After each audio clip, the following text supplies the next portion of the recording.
Voilà. Donc, malgré le titre Géométrie des mégalithes, triangle de Pythagore, c'est pas un cours de maths. Parce que le mot maths en français, quand on dit les maths, forcément, ça fait flipper. Alors qu'au fait, c'est de la beauté. Nous allons aborder les choses liées à l'esthétique, à l'harmonie, à la beauté. C'est des maths. Voilà. Alors, à Plouanel, il y a 12 sites mégalithiques encore en état d'être visités. Ils sont nommés là sur cette diapo. Je ne vais pas tous les citer. Mais quand on les regarde comme ça a l'air d'être un peu dispersé, un peu à différents endroits. Ils ne semblent pas particulièrement d'autres. Ils ne sont pas tous alignés ou en carré. Ou, voilà. On ne voit pas d'ordre particulier en regardant comme ça les sites.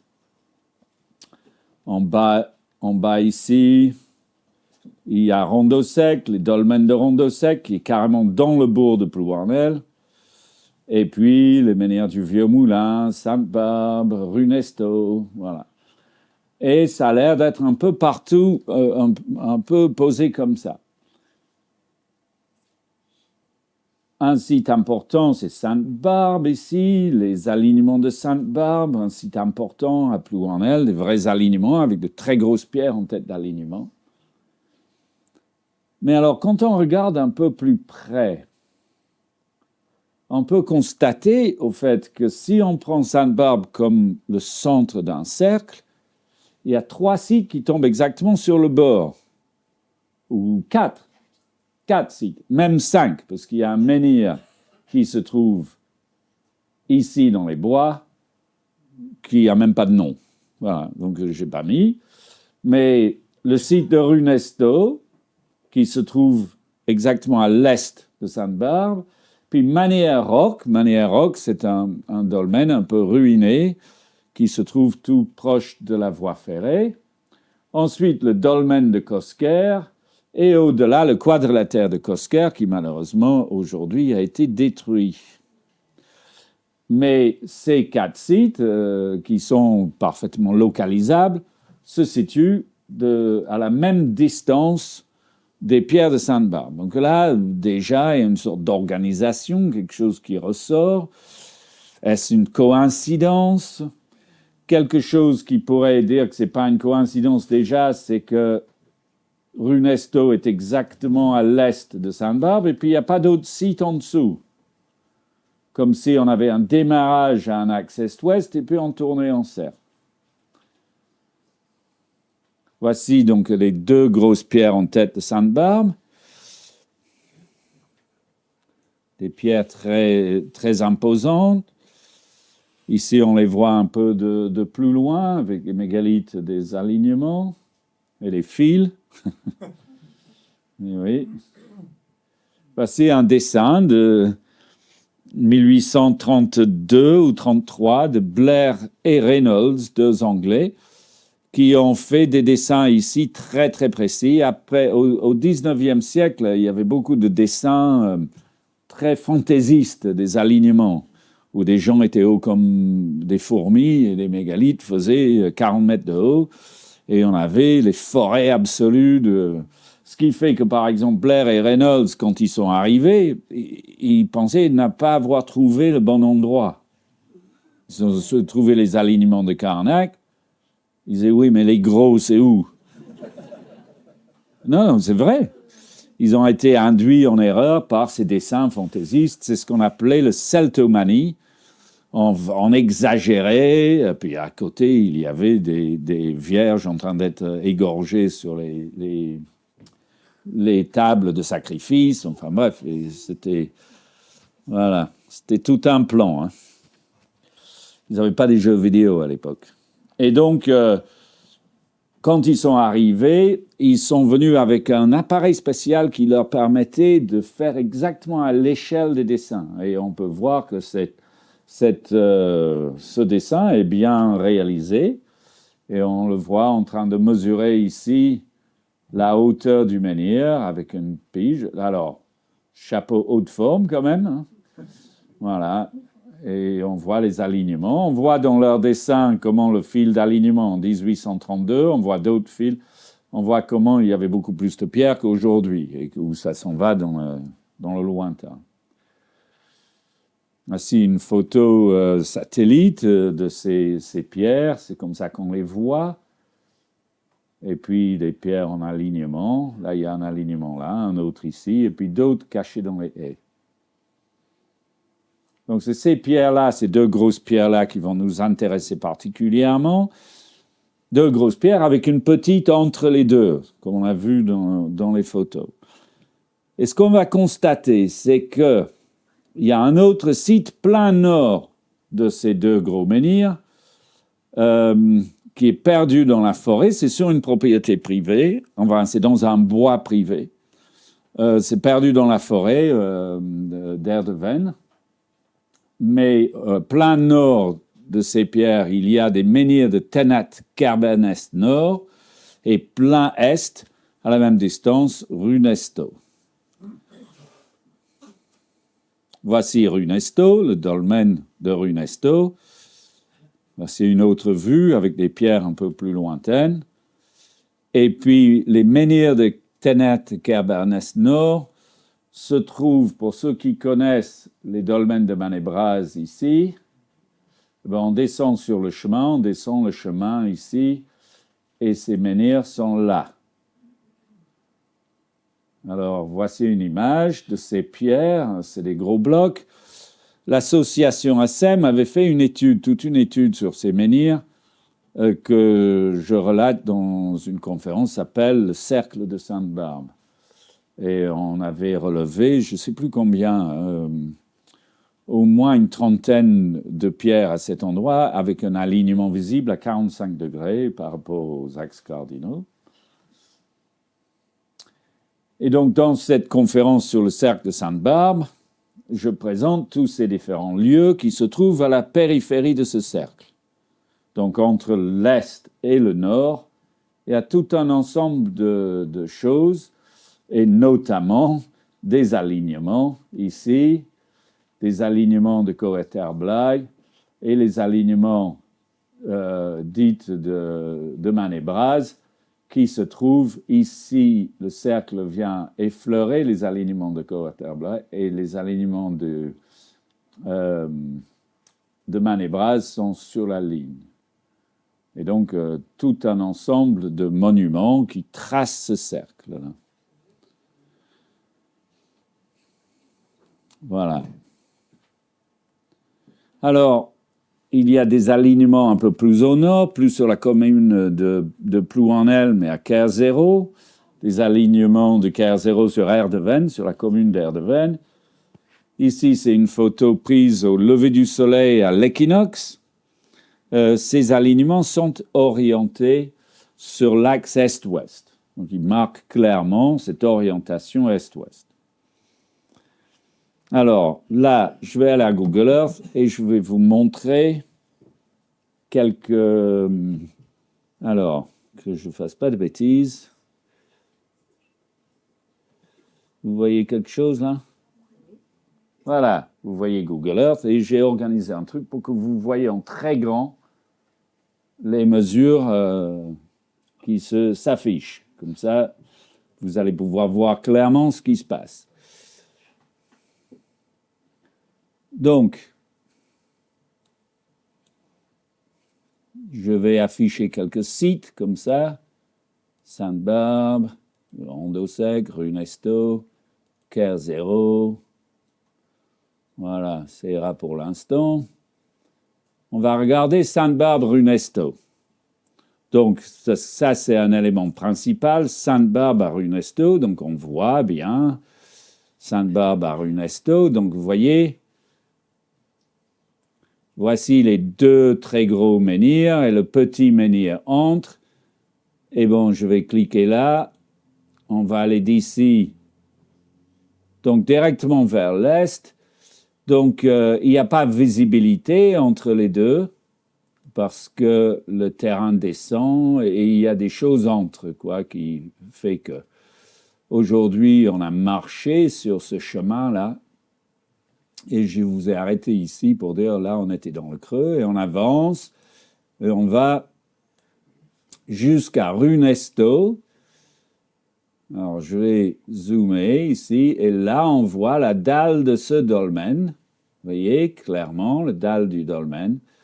Et si je ramène mon trait ici sur le dolmen, sur le haut du dolmen,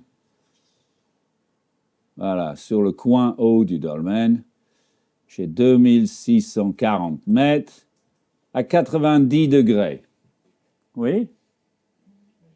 Voilà. Sur un est-ouest parfait, on relie ces monuments. OK. Le cercle de Sainte-Barbe, si je le montre en entier, c'est ça. OK. Mais surtout, comme j'ai expliqué, il y a des monuments sur ce quart de cercle comme ça. Alors, oula, je suis en train de déplacer les choses. Je vais enlever le cercle. Ce qu'on va regarder maintenant, c'est qu'est-ce qui se passe si je passe de Runesto pour aller aux alignements de Caire 0. D'accord? Donc, c'est la première chose. J'ai un est-ouest ici, et je vais regarder si je vais à Caire 0. Donc, on va zoomer à Runesto. Voilà la dalle. Hop, je vais poser mon point ici sur la dalle de Runesto et je vais venir à Caire 0.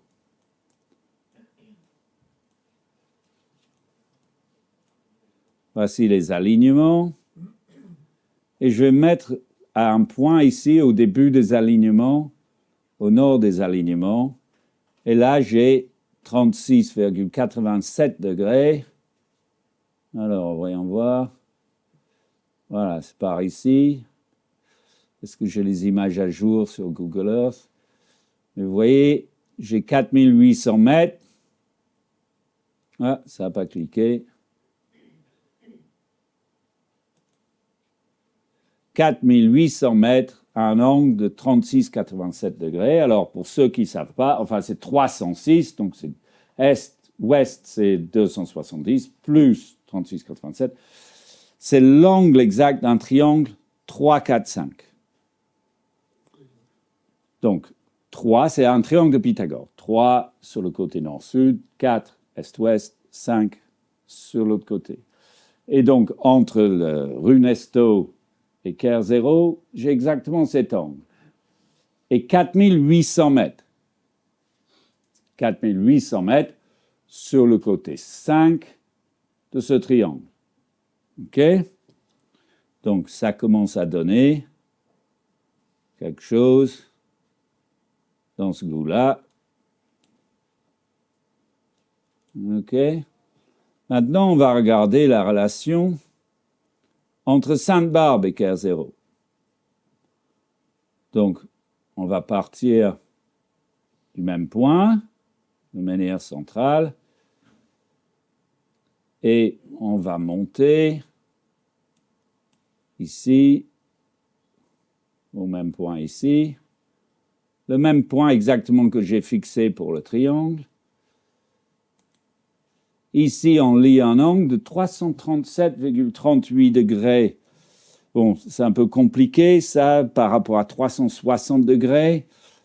Ça fait une différence de 22,62 degrés. C'est l'angle exact d'un autre triangle de Pythagore, le 5, 12, 13.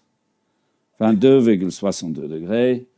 C'est le deuxième, ce qu'on appelle le deuxième triangle de Pythagore. Alors évidemment, je ne suis pas en train de vous dire que Pythagore a bâti les mégalithes.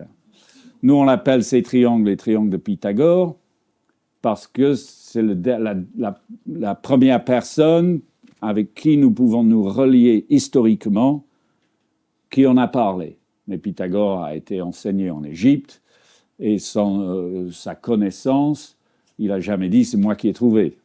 Hein? Donc on dit les triangles de Pythagore, mais ces triangles étaient connus bien avant, puisqu'on les trouve bien en Égypte, et voilà, on les trouve aussi dans les mégalithes. Donc ici, j'ai 3120 mètres.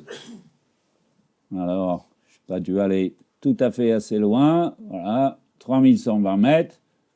Voilà, exactement dans mon trou. Et 337,38, donc 22,62 degrés.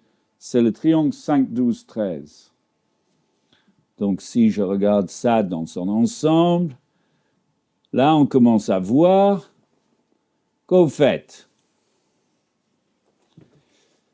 sur un axe est-ouest qui est marqué parfait, on a positionné Runesto pour faire un triangle 3, 4, 5 par rapport à Kerzero et Sainte-Barbe pour faire un 5, 12, 13. Donc, on a tracé à l'intérieur de notre triangle. Je peux mettre ça un peu plus grand. On a tracé à l'intérieur. Vous voyez un peu les lignes, là, oui? On a tracé à l'intérieur de notre triangle rouge, là, le triangle 3, 4, 5, un triangle 5, 12, 13, et Sainte-Barbe est exactement positionnée là-dedans. C'est les deux premiers triangles de Pythagore, et ça, c'est orienté sur les axes cardinaux. Et les mesures sont en mètres. 4800 sur le côté 5 et 3120 de Sainte-Barbe à Kerzero et 2640 de Sainte-Barbe à Runesto. Donc, je commence à voir là une organisation et tous ces nombres-là devraient nous permettre, ces mesures, nous permettent au fait de mettre une grille comme ça qui réunit les différentes choses. Pourquoi cette grille réunit les choses? Parce que pour que j'ai une 5, 12, 13, il faut que j'ai... Hello? Où est-ce qu'il est? Là. Pourquoi il est comme ça, ma souris? Oui? Bon, attends. Je vais faire échappe peut-être.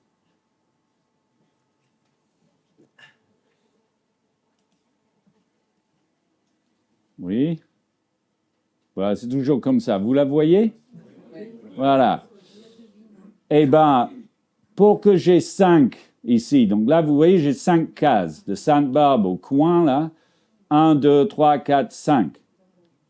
Et puis, j'en ai 12 ici. Donc, 5, 12, ce qui fait que de Kerzero à Sainte-Barbe, c'est un nombre entier, c'est 13 unités. Et si j'ai 12 ici sur le côté 3 d'un triangle 3, 4, 5, ça me fait, j'ai perdu encore, ça me fait 16 unités sur la base,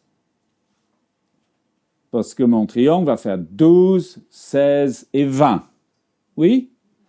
Ce qui fait que si j'ai 20 unités entre Runesto et Kerzero, et que ça fait 4800 mètres, 4800 divisé par 20, ça fait... Non, par 20. Entre Kerzero et Runesto. J'ai 4800 mètres, et c'est le côté 20. 12, 16 et 20. Oui? Donc, 4800 divisé par 20, ça fait 240. Donc, chaque case ici mesure 240 mètres. Donc, entre Sainte-Barbe et Kerzero, c'est un côté 13, 240 mètres. Je dois trouver 13 fois 240, ce qui fait 3120. C'est la mesure qu'on a relevée. Donc, on voit que tout ça, c'est parfaitement exact, totalement bien orienté. Alors, ces cases-là nous permettent aussi de découvrir certaines autres choses parce que tout à l'heure, on a parlé des menhirs de Tenet-Kerbanès qui sont plein nord de Sainte-Barbe. OK? Et si j'ai 16 en tout ici, entre Sainte-Barbe et Runesto, ça fait 11 carrés. Pour raconter, c'est 5 plus 11, 16. Donc mes 2640 mètres, c'est 11 fois 240. Voilà. Eh bien, j'ai la même mesure entre Sainte-Barbe et menhir de Tenet-Kerbanès. Et oui, en effet, ces menhirs-là tombe exactement à cet endroit-là, qui a un rapport de 1 sur 5 avec Kerr0. Vous voyez comme les choses se placent sur une grille, et cette grille a une mesure de 240 mètres. Voilà. Donc le cercle de Sainte-Barbe, en quelque sorte, s'inscrit un peu à l'intérieur de cette grille. Si je le remets, il se situe comme ça, mais Kerr0 fait un... Où est-ce qu'il est, cercle de Sainte-Barbe? Kerr0 est placé une case plus haute. OK? Donc ça, c'est le... Voilà. Alors, est-ce qu'il est temps de revenir à ma conférence? Je sais ce que je vais dire ensuite. Attendez. Qu'est-ce qu'on voit là? Ouais. Voilà, on voit Kerr0.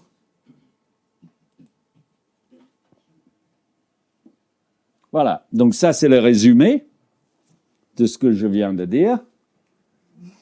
Donc Kerr0, vous voyez, on voit les mesures. 11 unités de 240, 2640 mètres, 5 unités 1200 mètres, 12 unités 2880, 3120 sur le côté 13, ça on a mesuré entre Sainte-Barbe et Kerr0, et 4800 entre... Donc là, clairement, vous voyez, c'est de la géométrie simple, c'est des nombres entiers, c'est les deux premiers triangles de Pythagore, et c'est marqué, chaque point est marqué par des menhirs.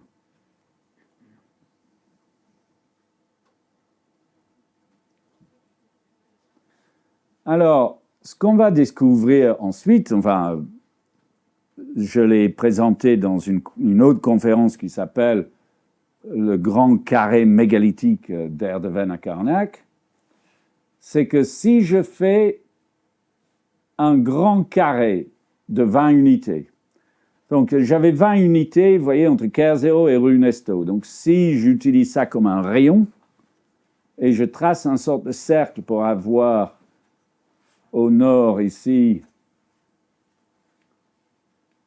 là, entre Kerr0 et ce point-là, j'ai 4800 mètres, et Kerr0 à ce point-là, j'ai 4800 mètres, parce que j'ai tracé un cercle avec un rayon de 4800 mètres.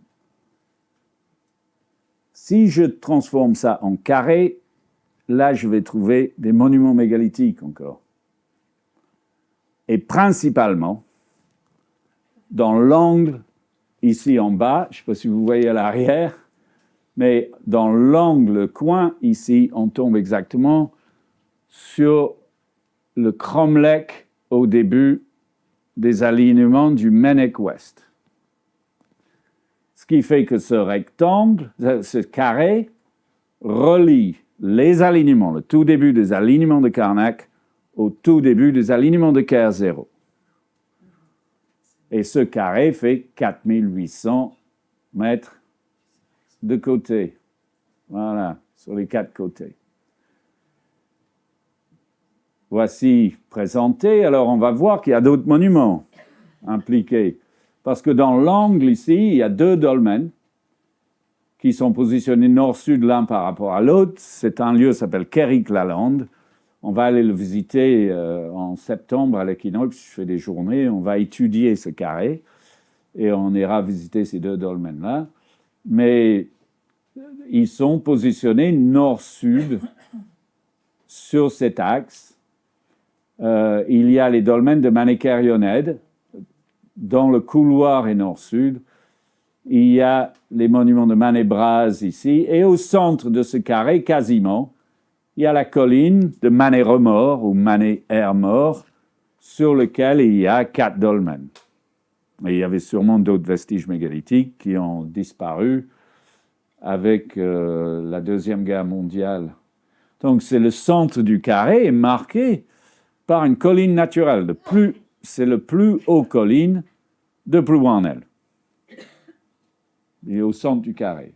Pas tout à fait exactement au centre. Presque au centre. Voilà. Alors, je vais vous montrer cette géométrie. Je vais montrer la mesure, le positionnement du Mannix West ici par rapport à KR0. Parce que ce qu'on va constater, c'est que du coup, s'inscrit dans ce carré un autre triangle. Si je trace la ligne entre Sainte-Barbe, ces deux grosses pierres, et le Mannix West, eh ben, il y a un autre triangle ici qui va s'inscrire. Et ce triangle, c'est encore un triangle de Pythagore. On peut l'appeler le troisième triangle de Pythagore, il est un peu moins connu peut-être, c'est le 8, c'est le 8, 15, 17. 8 mesure ici, 15 ici et 17 ici. Au fait, on va se rendre compte que ça coule de source, c'est un triangle de Pythagore. 8 sur 15 sur 17. Mais on voit que ça coule de source. Pourquoi? Parce que ce carré fait 20 unités de côté, oui, et j'ai 5 là. Donc forcément, il m'en reste 15 ici. Ici, j'ai 12, et ça fait 20, donc il reste 8 ici.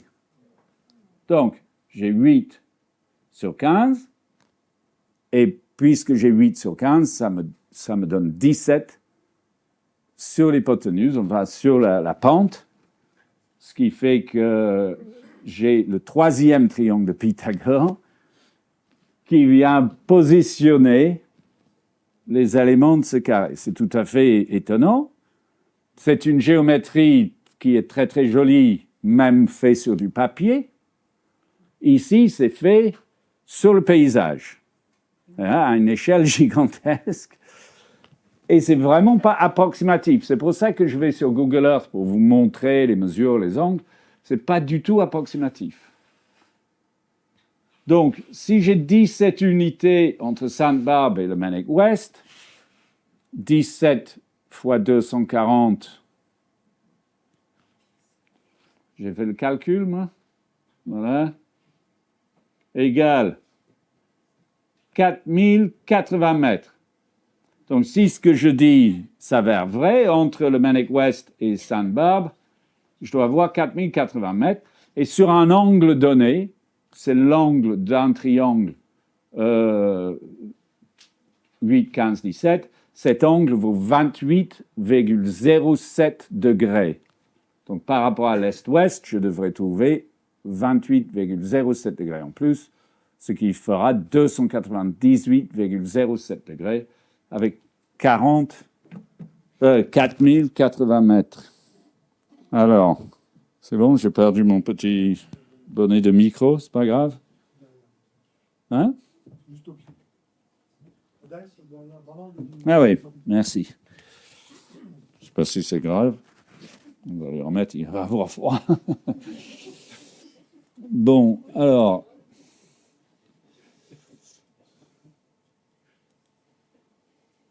Voilà, donc.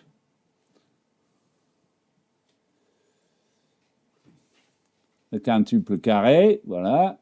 Donc le grand carré de KR0, donc je le fais afficher. Donc là, maintenant, j'ai le grand carré. OK. Je vais monter un peu pour que vous le voyez bien. Ça va comme ça? Et donc, on va maintenant aller voir où tombe cet angle.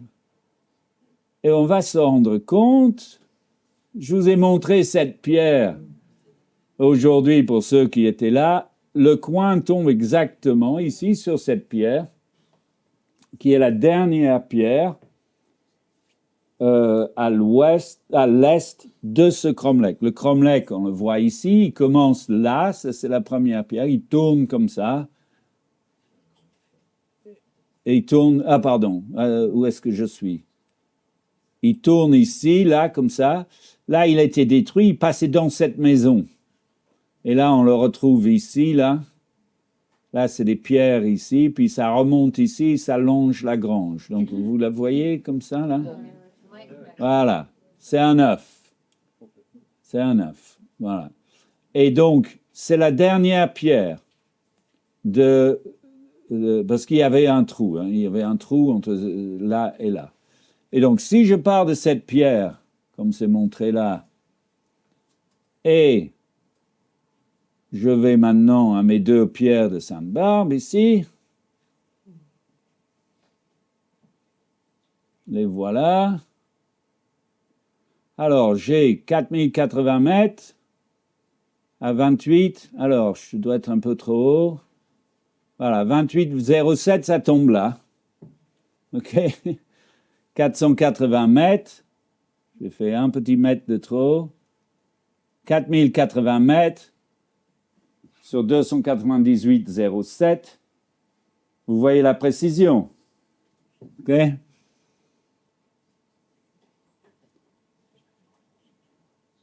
Voilà cette ligne. Voilà. Alors, j'ai détaillé beaucoup plus ce grand carré d'Erdeven parce qu'il y a beaucoup de subtilité dans ce grand carré. Il y a une sorte de grand carré extérieur qui fait 100 unités, enfin 20 fois 240. Mais ils ont fait un autre système qui faisait que 99% du grand. Voilà. Et ça, je détaille dans l'autre conférence. Je ne vais pas y revenir ce soir parce que mon but ce soir, c'était de vous montrer, enfin, un de mes buts ce soir, c'était de vous montrer ces trois triangles de Pythagore. Donc, Sainte-Barbe, le Mennec en grand, voilà. Je vais faire une ligne au sud pour tracer, ce qui fait que, ah voilà, j'ai enlevé ça. Alors, on déduit de ça que si j'ai 20 carrés sur le côté, rappelez que Runesto se trouvait du coup à 11 de Sainte-Barbe et à 16. C'est où? Voilà. Runesto ici était à 16 carrés. Vous vous rappelez, ça faisait 12 sur 16. C'est les mêmes carrés. Donc, puisque ça fait 20, il en reste 4 là. OK? Il reste 4 ici et 8 ici. Donc, du Mennec Ouest à Runesto, j'ai 4 sur 8. C'est un bicarré. OK? Et ça, on va aller le vérifier. Je vais partir de cette même pierre.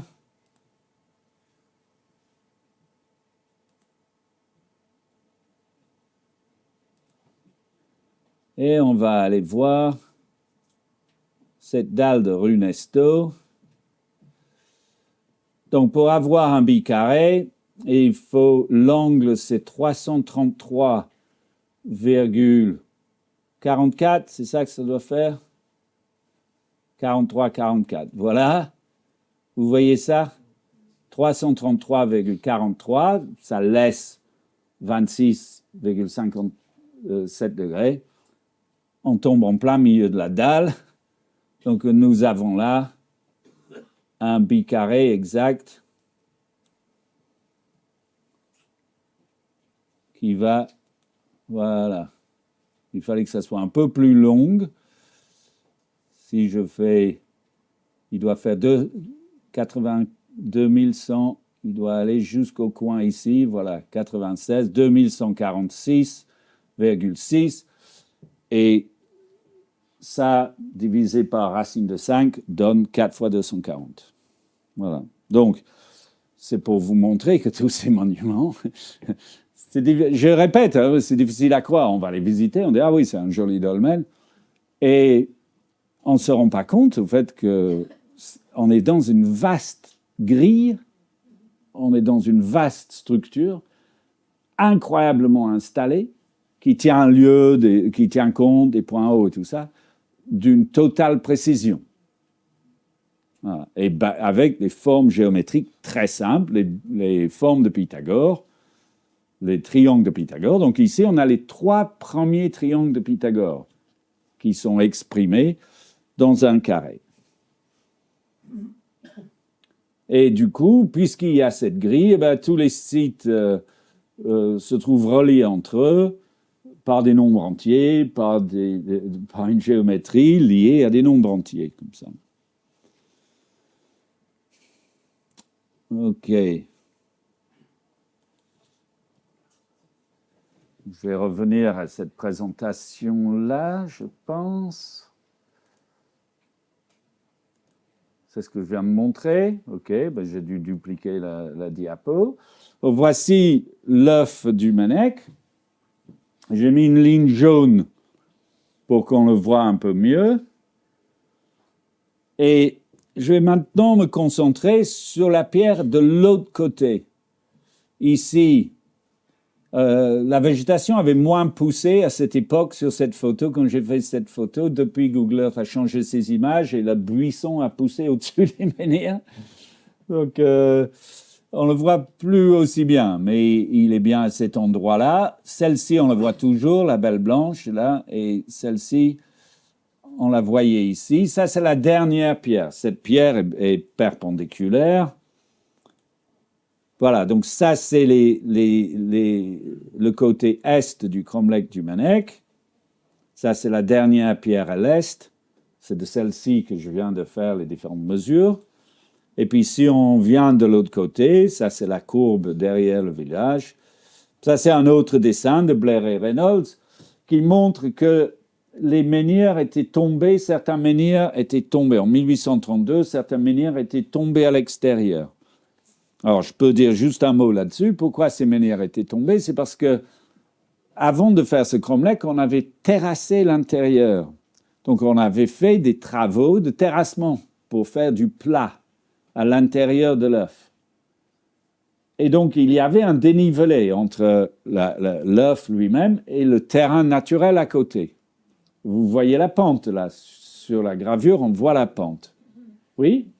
Voilà. Et bien, avec les millénaires, cette terre-là, elle est un peu partie, et les menhirs ont eu tendance à tomber vers l'extérieur. Donc, Félix Caillard les a redressés, Zachary Le Rouzic aussi en a redressé, je pense, mais ils les ont juste remontés pour les mettre dans leur trou avec leur pierre de calage. Vous voyez? Donc, je veux dire, on voit de ce dessin que en remontant les menhirs, on n'a pas trahi la forme initiale de la chose. Bien que je soupçonne Gaillard de les avoir poussés peut-être un petit peu à l'intérieur pour qu'ils ne retombent pas rapidement. Voilà. Un tout petit peu. Donc, là, on vient donc à l'extrémité ouest, et cette pierre, ce qui était avec moi tout à l'heure, cette pierre perpendiculaire, c'est la dernière pierre à l'ouest. Ici, on le voit là.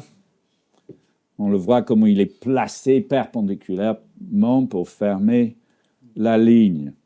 Alors, avant de continuer pour vous montrer la géométrie, je voudrais juste faire un petit aparté sur ce qu'on appelle le tracé arithmétique. Dans mon livre Mégalithe, j'explique que globalement, il y a deux types de tracés en architecture. Il y a les tracés arithmétiques, c'est pas un module, c'est le Lego, quoi. On a des blocs carrés, on les met côte à côte et on construit des choses qui vont avoir une longueur correspondant à une largeur. C'est des modules, c'est comme du Lego, c'est des blocs, vous voyez. Et puis, il y a un autre système où on va utiliser un tracé des diagonales ou des cercles pour avoir d'autres formes géométriques. Ça s'appelle le tracé géométrique.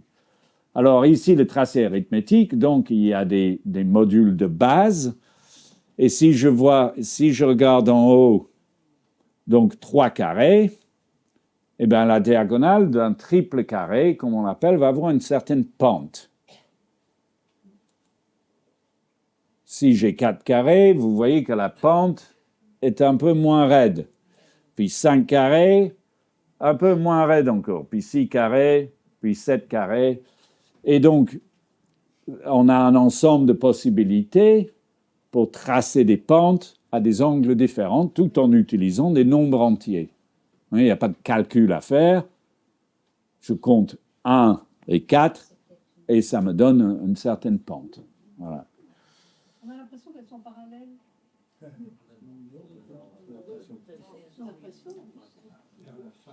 Elles ne sont pas parallèles, non. Elles ne peuvent pas être parallèles. Voilà. Mais je connais un bon ophtalmo. Mais bon, il faut attendre 4 ans. Donc,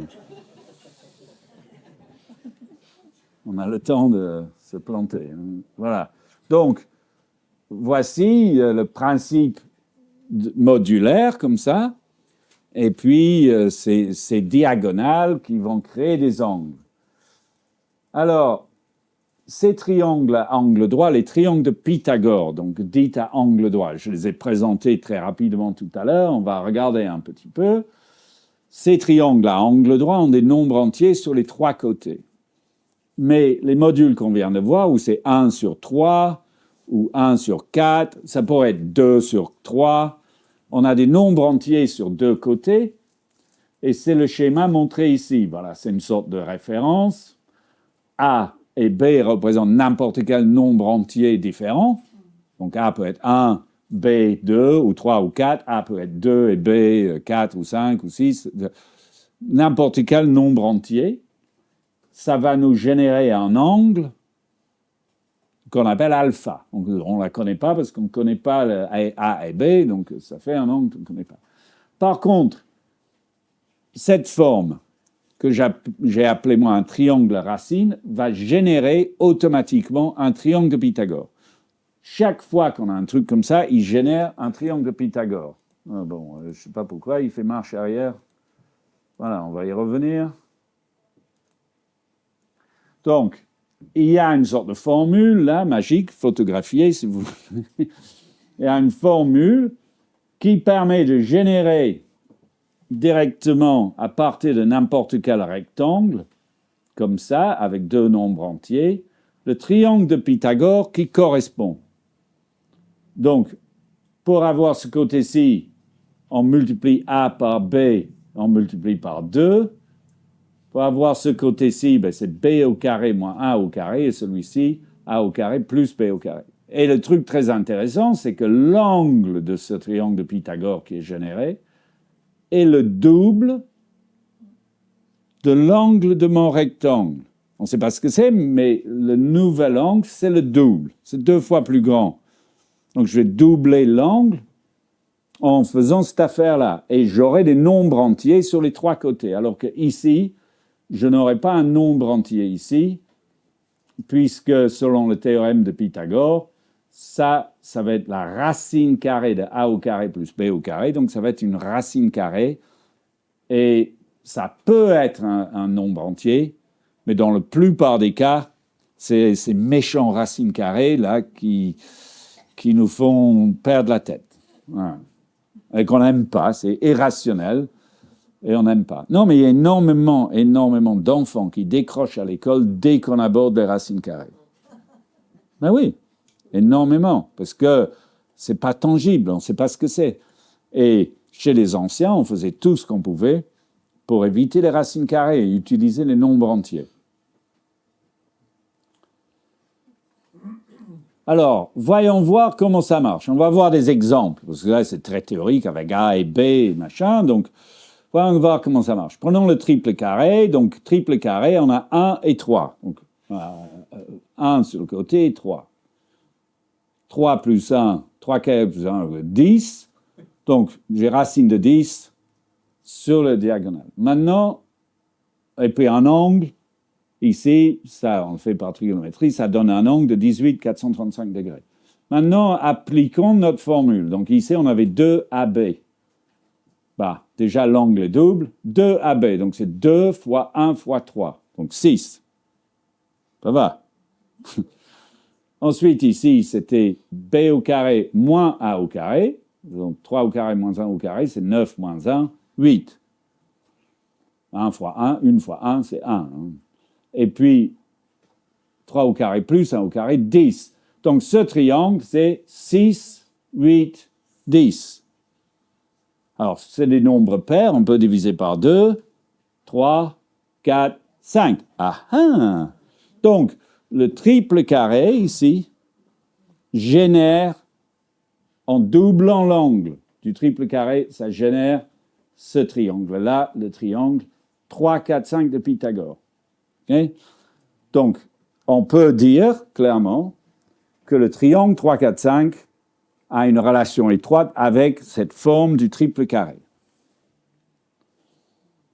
On va faire le nombre suivant. Donc 4, un quadruple carré. J'ai rajouté un carré. Donc 1 sur 4 fait la même chose. Donc là, l'angle donné, 14,036. On va appliquer, donc l'angle doit être double, 28,072. Donc ici, 2 AB, 2 fois 1 fois 4, 8. 4 au carré moins 1 au carré, 16 moins 1, 15. 4 au carré plus 1 au carré, 17. Le 8, 15, 17. C'est le triangle qu'on a vu tout à l'heure, là, qui reliait le Manneken à Sainte-Barbe. Et vous voyez que ce triangle-là est généré par la forme de carré suivant. Le 3, 4, 5 vient du 3 carré et celui-ci est généré par les 4 carrés. Donc, vous voyez, c'est le triangle suivant dans l'ordre de Pythagore. Et sa diagonale, c'est toujours la racine de celle-ci. Racine 17 là-bas, 17 ici. Donc on élimine comme ça la méchante racine carrée. Bon, on ne va pas faire ça toute la soirée, mais bien que c'est agréable, mais je vais quand même rajouter une case, on va faire avec 5. Juste pour vérifier que c'est assez clair. Donc ici, on a 1 sur 5, ça donne un angle 11,31. Le double, 22,62. 2 fois 1 fois 5 égale 10. 25 moins 1, 24. 25 plus 1, 26. Là, c'est des nombres pairs. On peut diviser par 2. 5, 12, 13. Donc, ces 5 carrés génèrent le triangle suivant, le 5, 12, 13. Donc, vous voyez que ces 3 triangles qu'on vient de trouver inscrits à l'intérieur d'un grand carré qui relaie les alignements d'Erdeven aux alignements de Karnak, à travers des sites mégalithiques implantés à l'intérieur de ce carré, nous dessinent les 3 premiers triangles de Pythagore, qui sont générés par le triple carré, le quadruple carré et le quintuple carré. Enfin, c'est une coïncidence, parce que les premiers paysans n'auraient jamais pu faire ça. Voilà, vous voyez ce que je veux dire. Bon, voici la chose en schéma. Le triple carré génère le 3, 4, 5, le quadruple carré, le 8, 15, 17, et le quintuple carré, le 5, 12, 13. Voilà, et je reviens à mon schéma de base, où on voit comment le Manneken Ouest, Sainte-Barbe et Kerzero et Runesto, c'est 4 sites. Hein. C'est 4 sites qui positionnent ça. Une pierre du Manneken Ouest, les pierres de Sainte-Barbe, Runesto et Kerzero. 4 sites positionnés correctement génèrent toute cette géométrie. Et au passage, tout ça dans les unités de 240 mètres en 4000 avant Jésus-Christ.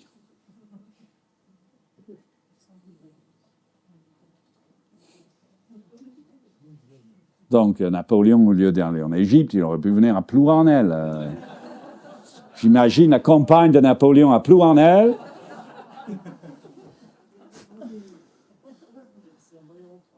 C'est ça. Il n'aurait pas été bien reçu, hein, parce que c'était des royalistes ici. Donc voilà ces 3 triangles, avec leurs différents angles. Il y a le grand angle, le petit angle, voilà ça en chiffres. Les angles dits de Pythagore. Alors, les angles depuis le nord, on en a parlé tout à l'heure. Quand on les lit sur Google Earth, c'est toujours pris depuis le nord. Donc, 45, 90. Si on a les 45 ici, ben, ça se dit 135. Celui-ci, c'est 180 plus 45, 225. Et celui-ci, 270 plus 45, 315. Ça, c'est comment on lit des angles. Quand on fait sur Google Earth, il donne un angle, c'est toujours lu comme ça, en sens des aiguilles d'une montre depuis le nord. C'est pour ça que parfois on voit 338, alors que c'est un petit angle depuis le nord dans ce sens-là, mais on le lit toujours dans le sens des aiguilles d'une montre. Voilà. C'est pour ça que Voilà, il faut connaître ce truc-là quand on utilise ça. OK, donc ici, les triangles avec leurs angles depuis le nord. Donc si c'est comme ça se lit 126, 87. Oui? Je vous avais dit qu'il n'y aurait pas de maths.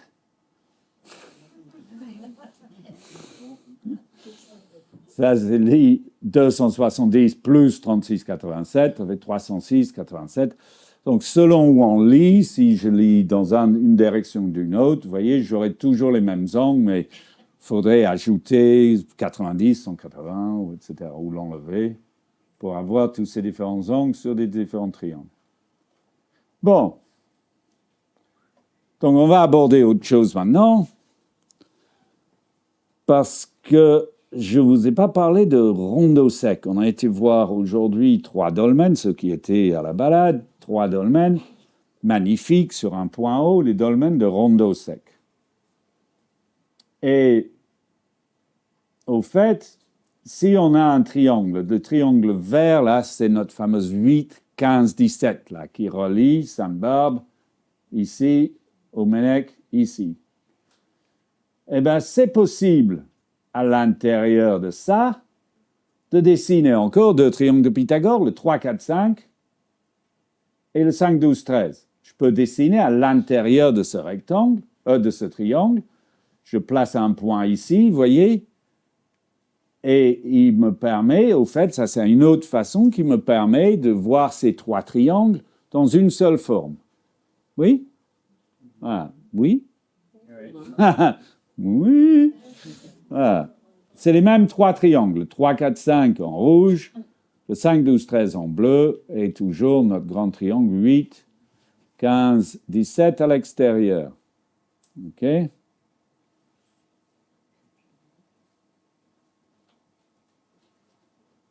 Comme ça. Donc, il y a une solution à ça, c'est-à-dire que c'est possible de calculer exactement où est ce point. Parce que ces nombres, ce n'est pas les mêmes unités, c'est des rapports. Hein. Ce triangle, il a un rapport de 3, 4 à 5. Ce triangle a un rapport de 5, 12 à 13. Et celui a un rapport de 8, 15 et 17. Mais ce n'est pas les mêmes unités de mesure, nécessairement. Alors, c'est un peu trompeur. Pourquoi? Parce que on dit, là, j'ai 3. Là, j'ai 5. 3 plus 5, 8. Ah ben, ça marche. Là, j'ai 4. Là, j'ai 12. 4 plus 12. 15. Là, ça ne marche pas. Au fait, ces unités sont différentes. C'est juste une coïncidence, en quelque sorte, qu'ils semblent s'additionner. Il y a d'autres chiffres qui sont à trouver pour que tout ça se colle vraiment harmonieusement. Alors, ce qu'on va voir, c'est que le dolmen de rondeau sec est positionné à cet emplacement.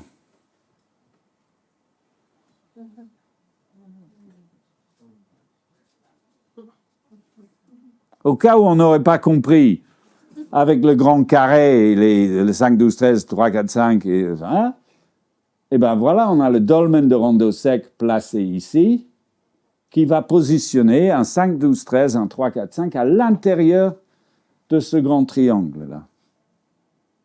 N'est-ce pas merveilleux? Sauf que rondeau sec a été posé sur le sommet de la colline. Alors, quelles sont les chances pour que ce point tombe exactement sur le sommet d'une colline? Très faible. Au fait, il ne tombe pas sur le sommet d'une colline, il tombe juste à côté du sommet de la colline. Le point réel tombe à peu près ici. Donc, je vais vous montrer comment ils ont ajusté les choses pour que cette géométrie fonctionne tout en respectant le relief du terrain. Puisqu'ils ne faisaient pas ça sur une feuille de papier. Et c'est là où on commence à toucher vraiment à la magie de ces bâtisseurs, quoi. Vraiment, jusqu'à présent, là, on étudie ça en quoi, là? Grande section? Non. La géométrie que j'ai montrée, là, les 3, 4, 5, triangle de Pythagore, c'est quel âge? Il faut aller au collège pour ça? En France, il faut aller au... Je rigole. Oh, pardon.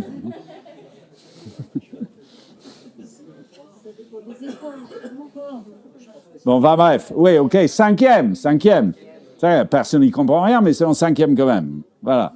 Non, mais c'est en cinquième, donc on n'est quand même pas en maths sup. On est d'accord. Donc, c'est plutôt simple, c'est de la géométrie très simple. Mais là, lorsqu'on fait ça sur le terrain et qu'il faut poser des choses, ben là, il faut introduire des subtilités. Et ces subtilités, c'est ça qu'on va voir.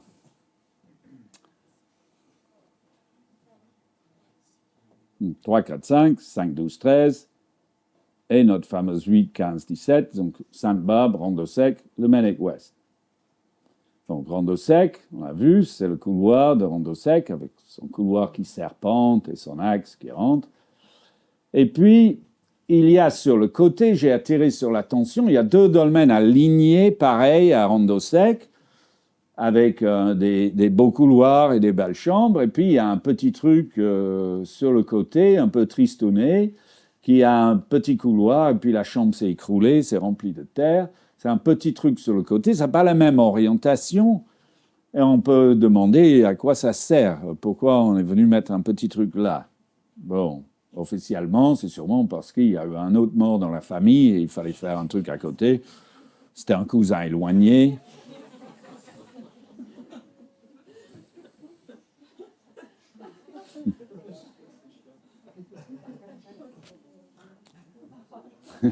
Excusez-moi, je suis un peu vache, hein, mais bon. Voilà. Donc ici, c'est la photo de Félix Caillard, de Rondeau Sec. Vous voyez, avant le permis de construire qui a permis, voilà. Et il y avait un moulin derrière. On voit un point haut ici. Ça, c'est le sommet de Glévenay, dans la distance. Voilà. Mais vous voyez un vaste plaine, quoi. Ça, c'est en 1892. Pas un arbre, rien. Voilà. Donc, c'est une vaste plaine, et donc visibilité dans tous les endroits. On voyait la mer, ça c'est... Et maintenant, il y a un pavillon ici. Quand j'ai fait la photo, on voyait quand même la mer ici. Et là, c'est le lever au solstice d'hiver. Le soleil arrive à se frayer un chemin quand même à travers les maisons et les antennes pour arriver jusque dans le fond de la chambre, comme on le voit ici. Ça, c'est la lumière du solstice. Bon, il est un petit peu en hauteur, puisqu'il a dû passer les obstacles, mais il rentre quand même bien jusque dans le fond de la chambre. Bon, là, c'est Rondeau Sec. Voilà, alors j'ai déjà expliqué ça, que si je fais 3 plus 4 plus 5, machin, ça additionne pas. Alors, pour que ça additionne, il faut trouver d'autres modules. Il faut trouver une sorte d'unité commune à tout ça. Et donc, voici la solution. Je ne vais pas distribuer des copies, des trucs. Voilà la solution. Donc, le triangle 3, 4, 5, il doit composer 63 unités. Donc, c'est 3 fois 21.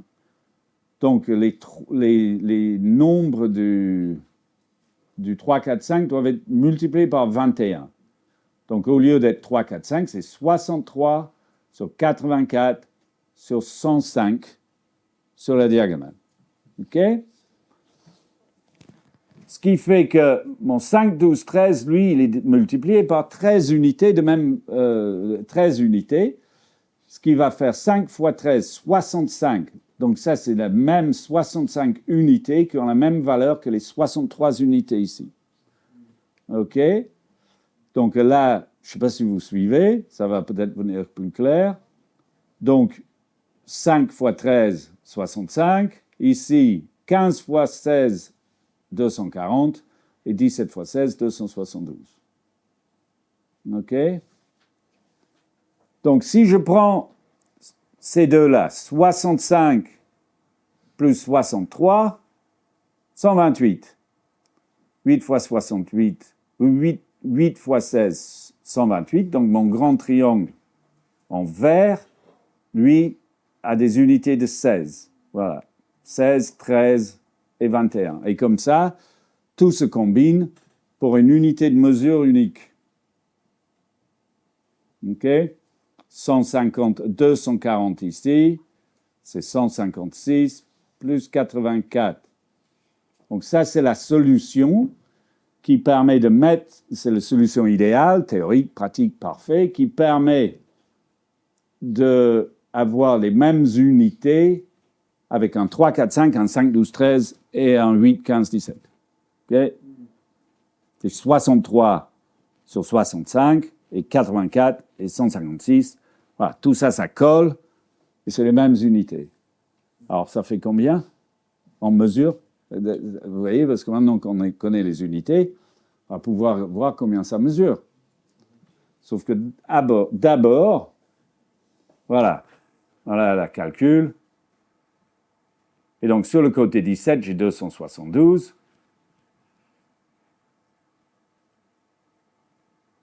Alors, si je reviens à mon carré, 272, c'est 17 unités, comme on a vu. Donc, 272 unités, on sait que ça mesure 4080 mètres, puisqu'on avait la mesure tout à l'heure. Là. Okay? Donc, ça nous permet de calculer la valeur de l'unité.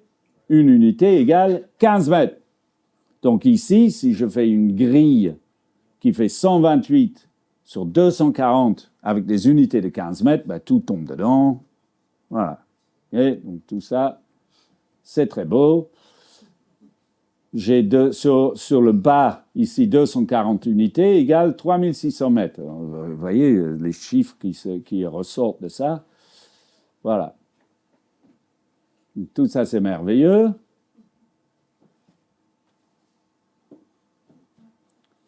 Donc, mon 5, 12, 13 doit générer 105 unités de Sainte-Barbe à ce point-là et 169 unités du Manek jusqu'à ici.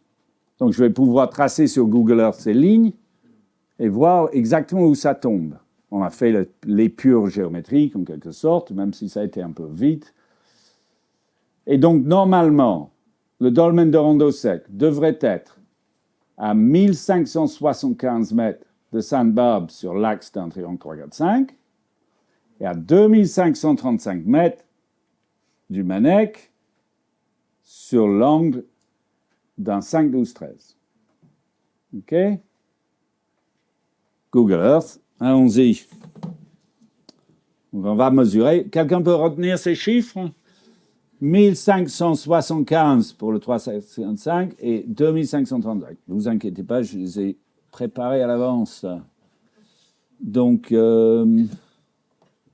oui, on y est. Donc, on va aller à Sainte-Barbe et je vais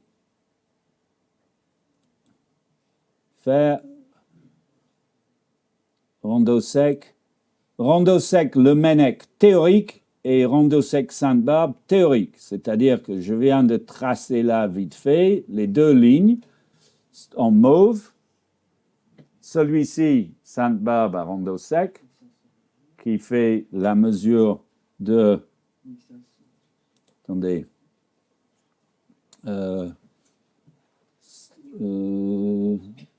Rondeau Sec Sainte-Barbe théorique.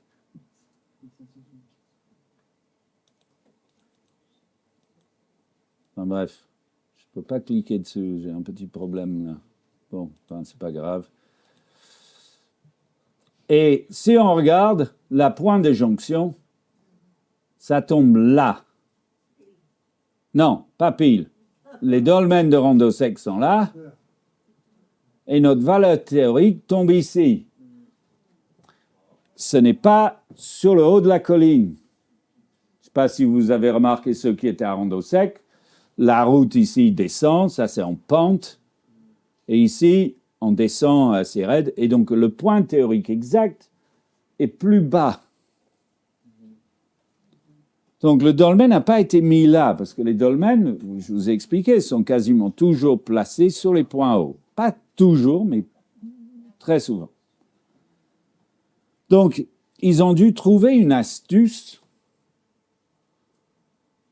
pour déplacer le dolmen de ce point théorique sur le point haut. Oui? Faut trouver comment on va pouvoir exprimer ce qu'on veut exprimer mais en respectant quand même la topographie. Et donc, vous voyez quand même que la ligne passe exactement dans l'axe de ce dolmen. Ça, c'est la ligne du 3, 4, 5 exact. Il passe exactement dans le dolmen. Donc, finalement, ce qu'on a fait, on a remonté les dolmens le long de cet axe du triangle 3, 4, 5. Donc, déjà, on a dit, on va suivre la ligne du 3, 4, 5 et on va le placer sur le point haut. Oui? C'est clair? Si je viens en gros, ici, là, si je regarde le gros truc, ça, c'est la ligne 3, 4, 5 qui arrive depuis Sainte-Barbe. C'est le solstice, c'est l'axe du solstice. Donc, depuis Sainte-Barbe, c'est le lever du soleil au solstice d'hiver. Voilà. Donc, c'est sur cet axe, mais on va le remonter le long de cette ligne sur le point haut. Et on va le placer, vous voyez, c'est parfait. Hein? Vous voyez, il passe exactement dans l'entrée. Voilà. Et ça, c'est exactement l'angle d'un triangle 3, 4, 5. Je peux vous le montrer si vous voulez. Voilà.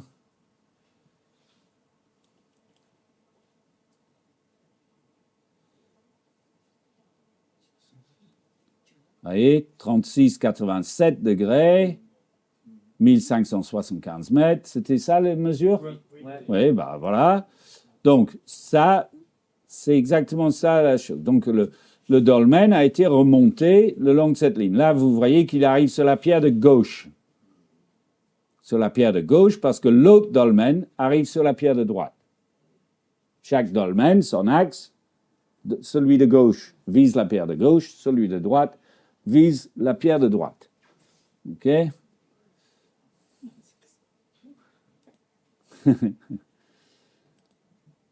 Donc, on a remonté le dolmen. Donc, en faisant ça, on modifie. Si on remonte et on le met sur le point haut ici, notre ligne 5, 12, 13 n'arrive plus sur le dolmen. Donc, comment on va faire? Si on veut qu'il arrive sur le dolmen, il faut qu'on le fasse partir d'un autre endroit. Et c'est ce qu'ils ont fait. Au lieu de le faire partir de la dernière pierre côté est du cromlech, du Menec, ils l'ont fait partir de la dernière pierre ouest, la petite pierre. Hein? Et de là à Rondeau-Sec, on a l'angle exact d'un 5, 12, 13.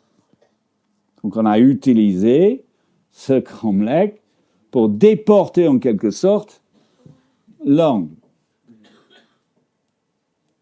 Et ça ne s'arrête pas là parce que là où ils ont exactement placé l'entrée de Rondeau-Sec, si je me place ici, là, exactement à l'entrée de ce dolmen,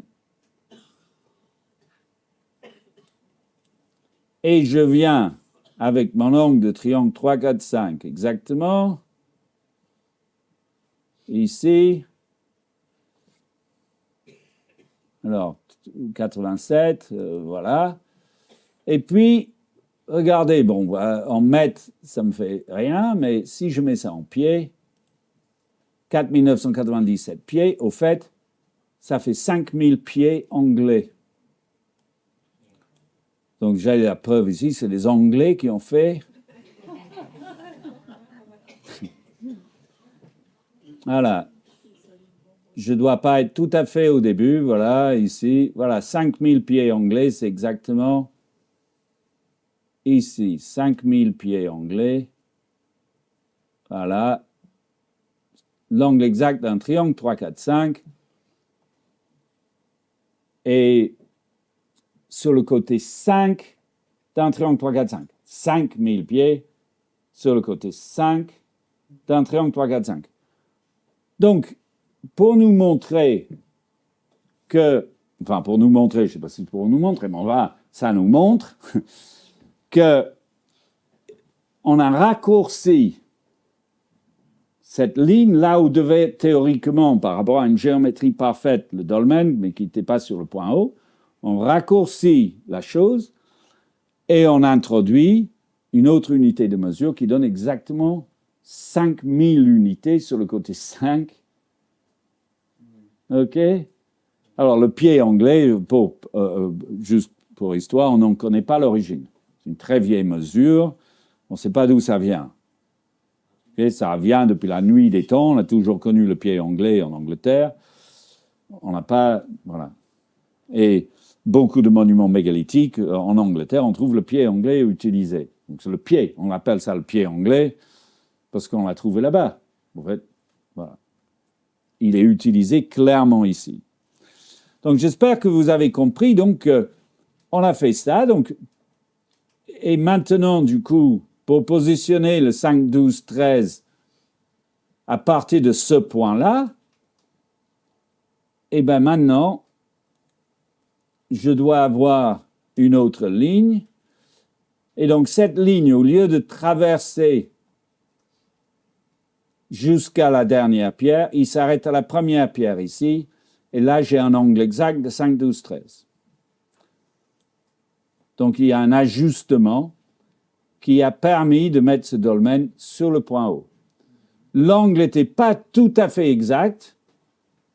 Celui-ci arrive justement à l'entrée de le petit dolmen latéral, là. Vous voyez? Il arrive ici, sur le petit dolmen latéral. Alors, tout ceci m'a emmené à comprendre quelque chose, au fait, c'est que, donc, Rondeau sec, Sainte-Barbe, je peux mettre les nord, sud, est, ouest pour voir les triangles. Nord, sud, est, ouest, voilà.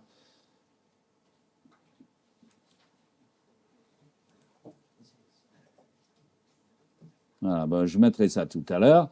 Enfin, cette géométrie, donc j'ai mis la fameuse grille qui permet de positionner exactement tous les points comme ça.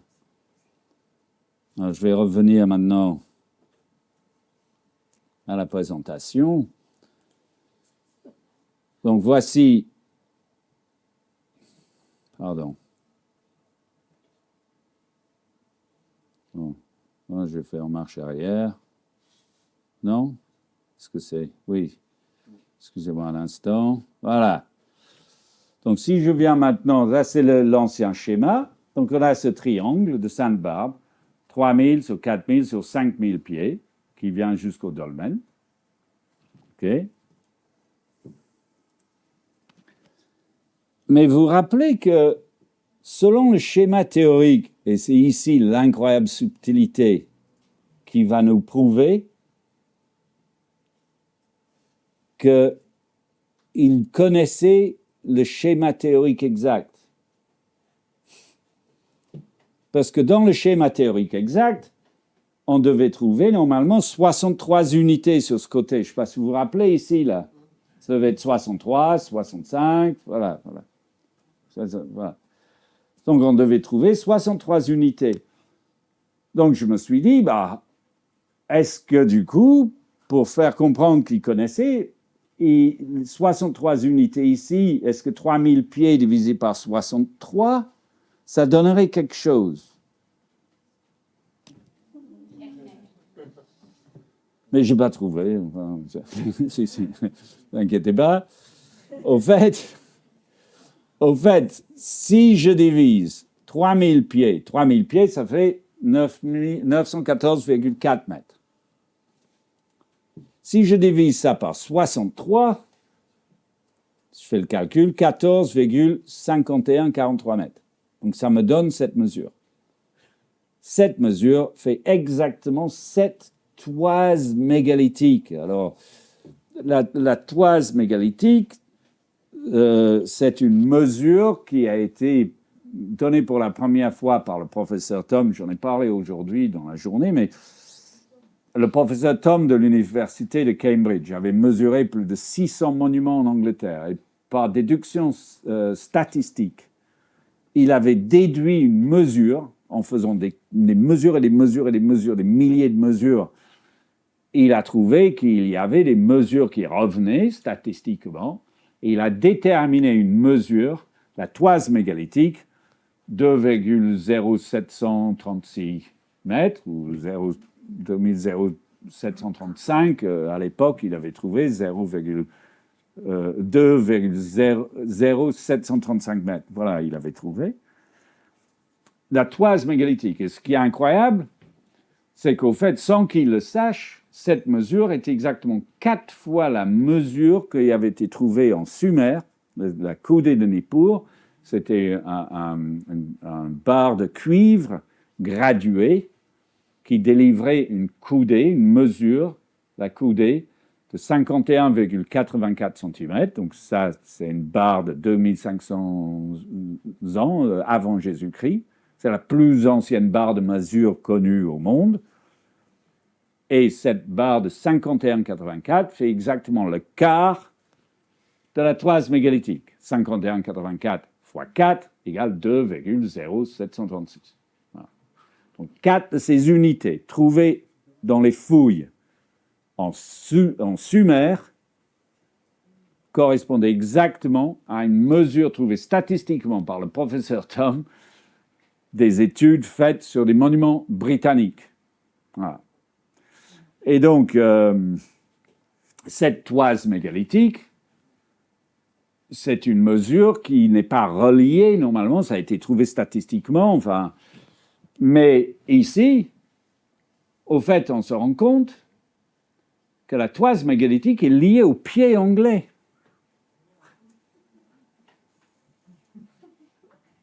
Il est lié au pied anglais par la division de 3000 par 63 et par 7. Et ça nous donne un nombre, vous voyez. Et 63 unités, c'est le nombre par lequel il faut diviser ce triangle dans la valeur théorique d'un système. Et donc, on se rend compte que clairement, les bâtisseurs avaient forcément connaissance de la valeur théorique de 63 unités, de 84 unités, de 105 unités sur ce triangle. Alors qu'ils ont modifié la taille pour le mettre sur le point haut, ils ont gardé le principe en mettant les milliers de pieds et les toises magnifiques. C'est vraiment beau, hein? Enfin, si vous avez bien suivi. Surtout que c'est le nombre. Surtout, c'est le nombre 7. C'est 7 toises mégalithiques. Le nombre 7, on sait, est un nombre très important. Voilà, 7 toises mégalithiques égale cette mesure-là.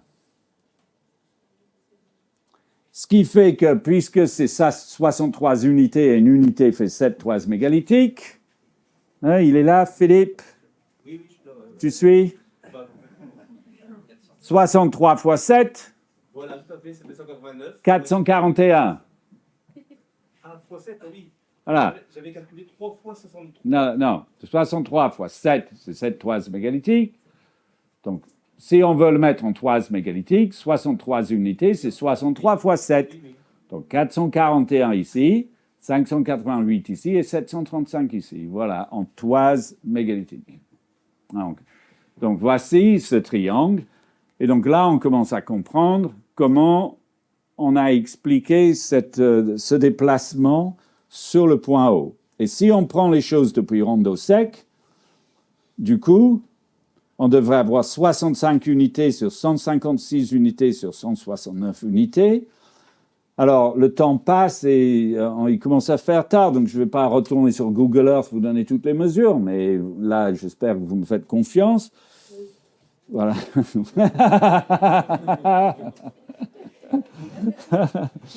Voilà, merci beaucoup.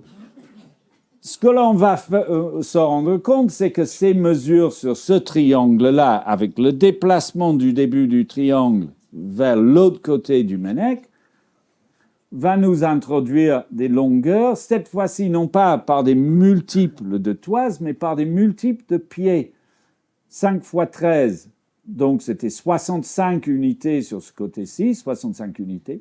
Eh bien, la mesure ici fait 65 fois 49 pieds. 49, c'est 7 au carré, hein? 7 fois 7.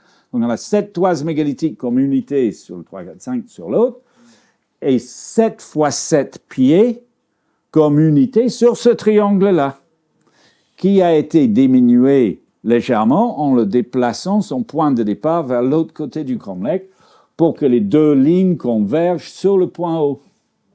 Alors, je sais que ça fait peut-être beaucoup, mais voilà.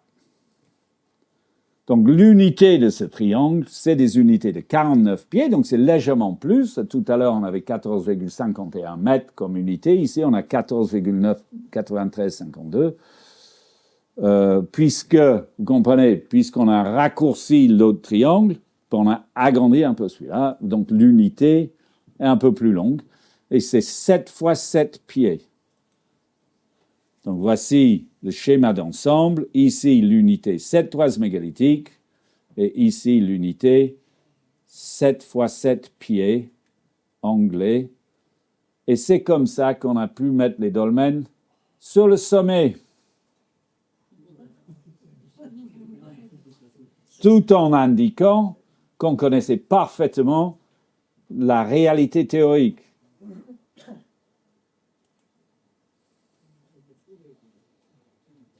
Au passage, le rapport de ces deux mesures peut être exprimé en nombre entier.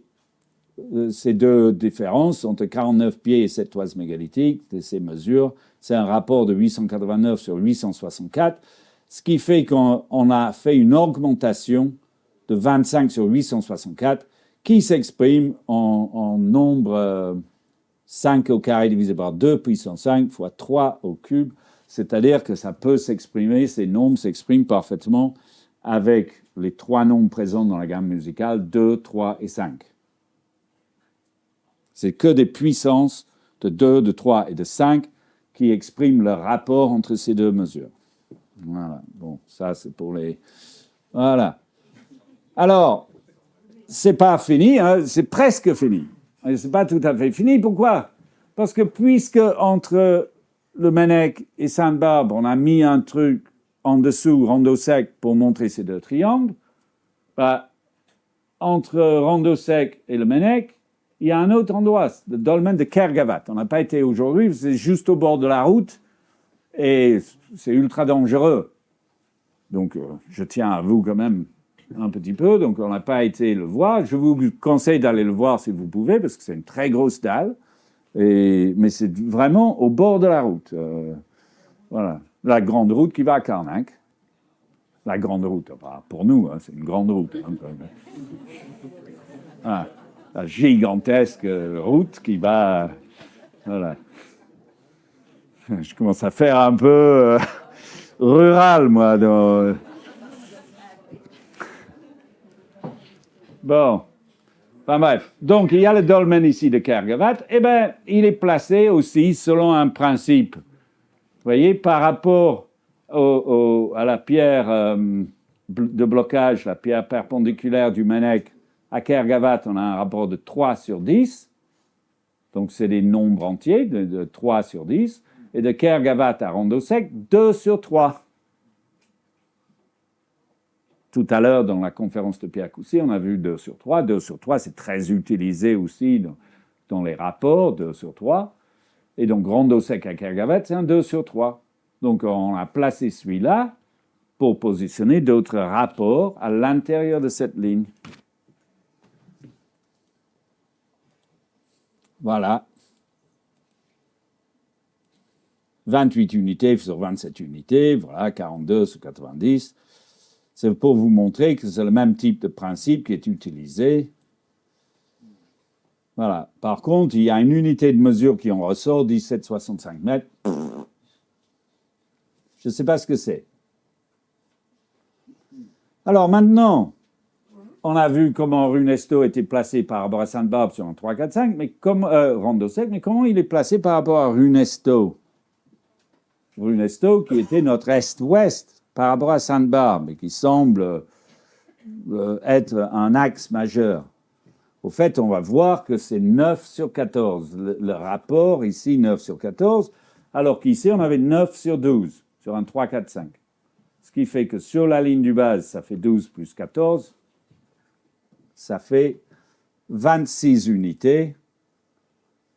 Et la valeur de ces unités, enfin la longueur entre Sainte-Barbe et Runesto, on avait dit 2640 mètres, mais il peut être exprimé en pieds.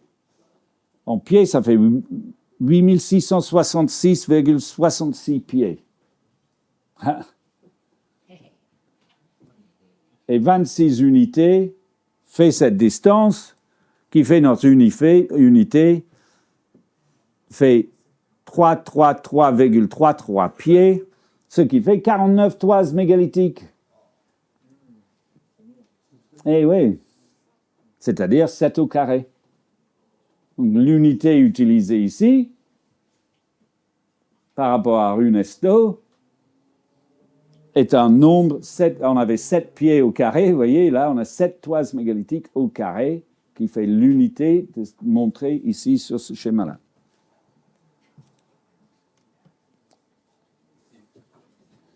Ok, voilà. Alors, je vais aller vite ici parce que, voilà, là il commence à faire tard, 22h11. C'était pour dire que la visibilité entre Sainte-Barbe et Runesto, sur l'est-ouest, on n'a pas visibilité. Par contre, on a visibilité sur les 2 points hauts de part et d'autre. Donc, comment on fait pour tracer un est-ouest comme ça? Ben, on le fait en faisant une triangulation avec les points hauts. Et donc, ici, donc, on a Sainte-Barbe au Vieux-Moulin. Donc, ça, c'est les gros menhirs du Vieux-Moulin. Et Runesto ici. Et les vieux moulins ici, les gros menhirs sur le sommet du vieux moulin ici, ont été placés de façon à diviser cette distance en 13 unités, 5 plus 8. Ah, je reviens. Donc, je ne sais pas si vous me suivez. Les menhirs du vieux moulin, si on prend cette distance-là, là, eh bien, on a 8 unités là et 5 unités là, ce qui fait 8 plus 5, 13 unités. Voilà. Donc, le vieux moulin, 5 et 8 sont 2 nombres de la série de Fibonacci. Si vous connaissez, c'est-à-dire que leur rapport s'approche du nombre d'or.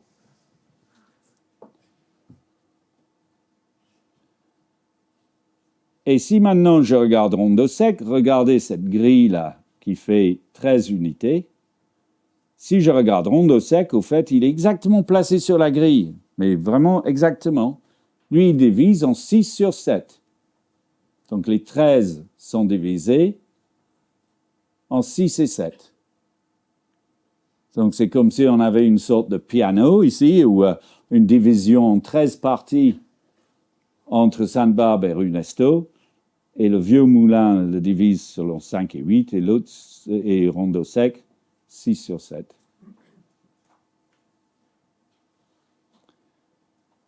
Alors, on a vu que c'est un triangle 3, 4, 5, donc 6 carrés valent 4000 pieds, là. Hein, puisque c'est un 3, 4, 5, on a 4000 pieds, 3000 pieds, 5000 pieds. Hein. Donc, puisque c'est 6 carrés, les 6 carrés valent 4000 pieds, ce qui fait que le carré, c'est 666,66 pieds ou 98 toises mégalithiques. Donc, de nouveau, on a exactement la chose. Et si ces carrés, on calcule donc la distance là, on calcule la diagonale, comme ceci, racine de 26.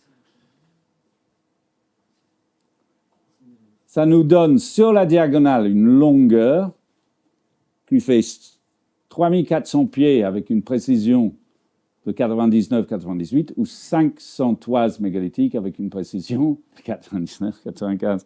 Autrement dit, sur une diagonale d'un quintuple carré, d'un sextuple carré, pardon, on a réussi à inscrire des mesures entières comme ça. Voilà. Pour finir, je vais maintenant parler de la colline de Manet-Remort. C'est le point le plus haut de Plouanel. Donc lui, il est situé au nord et il y a une triangulation qui se fait entre Sainte-Barbe et le Manet-Remort et Runesto et le Manet-Remort qui donne cette relation-là. 4 de haut sur 7, 4 sur 10 et nous permet de trianguler, vous voyez, de savoir exactement les angles pour positionner Runesto avec cette géométrie exactement à l'est-ouest de Sainte-Barbe alors qu'il n'y a pas de visibilité. Bon, ça c'est les mesures, ça fait 17 carrés. Voilà, je vais vite, mais tout ça c'est pour vous dire que tout est mesuré et tout est en calcul. Et puis, cette ligne qui va de Runesto à Manet-Remords, si on continue cette ligne, on arrive au dolmen de Kergazec, qu'on a aussi visité aujourd'hui, dans un champ. Il est parfaitement positionné sur cet alignement-là. Le rapport ici est donné sur 4 sur 10. Ça peut s'exprimer aussi comme 2 sur 5. 4 et 10 peut être divisé. C'est un rapport, une pente de 2 sur 5. Un rapport de 21,8 degrés. C'est exact, on tombe exactement sur le dolmen dans le prolongement depuis Runesto. Et puis après, cette ligne peut être ramenée à Sainte-Barbe. OK, alors il y a une petite subtilité dans tout ça. Voilà, on a les mesures, 1672 mètres, et puis 800 mètres exactement jusqu'au dolmen de Kergazec depuis le sommet de Manet-Remords, ce qui fait un total de cette distance-là. OK, et 2640 mètres sur l'axe est-ouest, comme on a dit. Alors, le rapport de ces deux chiffres, là, je vais finir là-dessus, j'espère que je ne vous assomme pas totalement, mais le rapport de ces chiffres, 1772 à 800, c'est-à-dire la division, comment Manet-Remords divise cette ligne, quel est le rapport par sa position sur cette ligne-là? 800 divisé par ça donne ce chiffre, 2,09.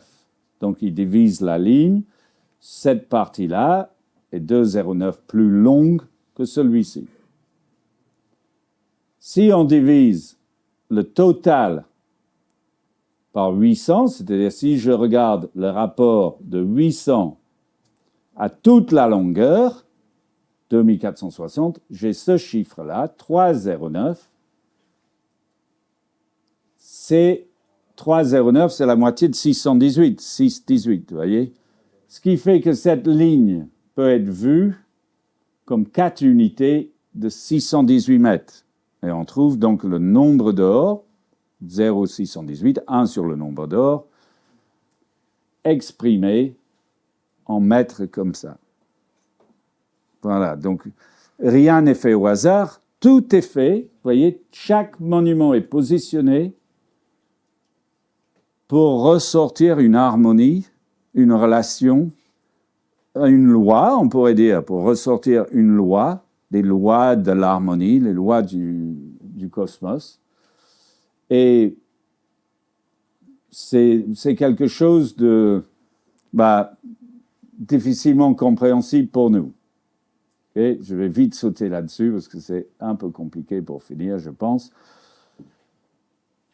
Entre Sainte-Barbe et Kergazec, on a un rapport de 3 à 8, donc c'est deux autres nombres de la série de Fibonacci. Hein? On avait 3, c'est 3, 5 et 8, donc ça donne ce rapport-là, tend vers le nombre d'or au carré. Donc tous ces éléments se coordonnent comme ça dans un triangle. Voilà. Alors, il y a beaucoup de chiffres parce qu'il faut montrer l'exactitude de tout ça. Et entre Kergazec et le Vieux Moulin, un rapport de 3 sur 5. Voici donc le schéma d'ensemble. Alors, ça peut sembler complexe, mais en fait, je vous l'ai expliqué en combien? En 1h45, même pas. Ce que je voudrais qu'on en retienne, l'essentiel, c'est que chaque site est placé avec une très grande précision. Tous les lieux sont reliés par la géométrie et la mesure. Le relief du terrain a été pris en considération. Des principes mathématiques fondamentaux sont exprimés, les triangles de Pythagore, les nombres entiers. Et cette œuvre a été faite pour durer. Ce n'est pas sur un parchemin. Vous voyez? Ça n'a pas brûlé dans la bibliothèque d'Alexandrie. Ça a été fait pour durer. Merci de votre attention. Je vais arrêter là et je vais prendre vos questions. Merci beaucoup.